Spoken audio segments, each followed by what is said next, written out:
There are two types of students. One that studies 5 to 6 hours just to barely keep up, while the other student studies half the time and gets better grades. And to keep up with multiple extracurricular activities, you don't want to be like the first student. So in this video, you'll learn how to get better grades while studying for less time for your next exam.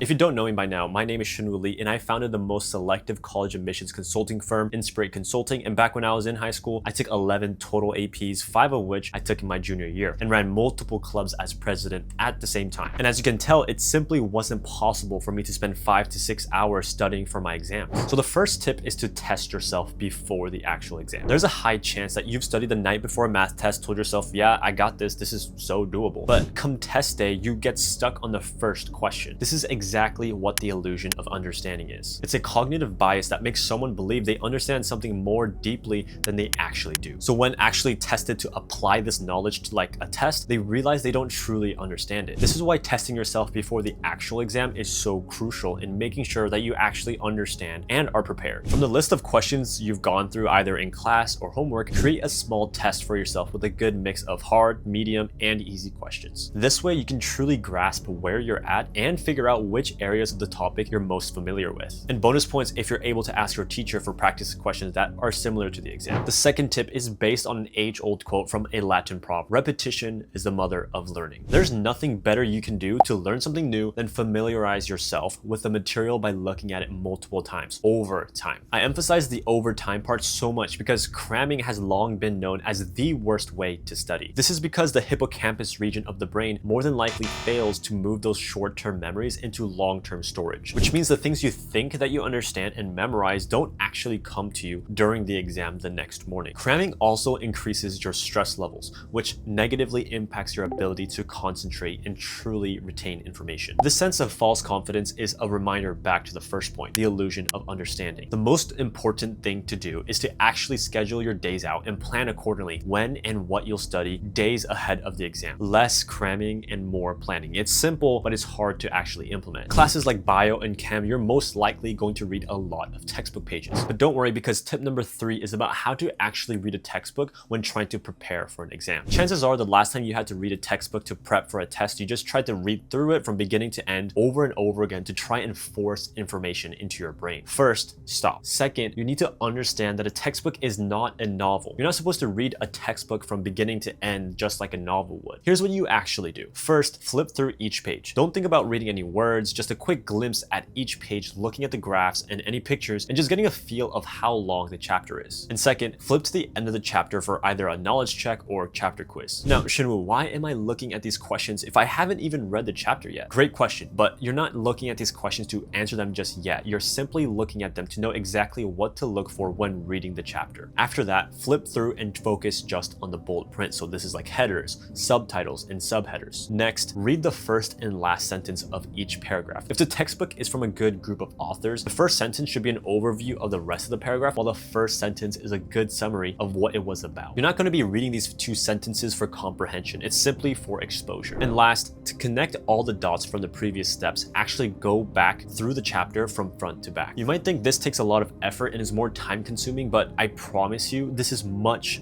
faster than you trying to read the chapter front to back multiple times and eventually not truly retaining everything. Now, tip 4 to save your next exam is to actually plan ahead. If your goal was to be the #1 student in the school, I guarantee you it will be impossible without preparing a proper plan. There's a famous quote from Benjamin Franklin that says, "By failing to prepare, you're preparing to fail." If you know that exams are always on a Friday, save Monday to have a light review sesh, going over the slides and a few homework problems. Then spend Tuesday to create a mini test to test yourself. Wednesday, you can take the actual test you made for yourself and work on the questions you got wrong. And lastly, on Thursday, you can do any last-minute prep before your test. You need to know that studying in itself is not the hard part. The maturity and responsibility to prepare and plan is what is hard. Everybody can study, but nobody's actually planning when and what to study. The last tip, but arguably the most important one, is give yourself less time to study. Work expands to fill the available time. That's what Parkinson's law states. So what that means for us is that if we give ourselves less time to work on an assignment, it forces us to push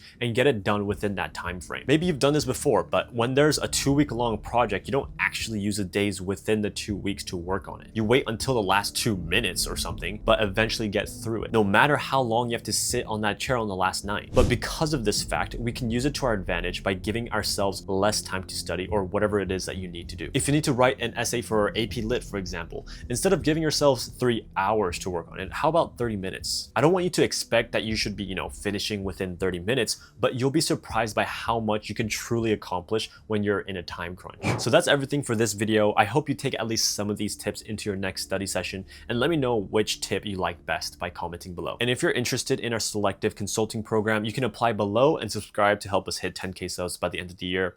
That's it. Peace.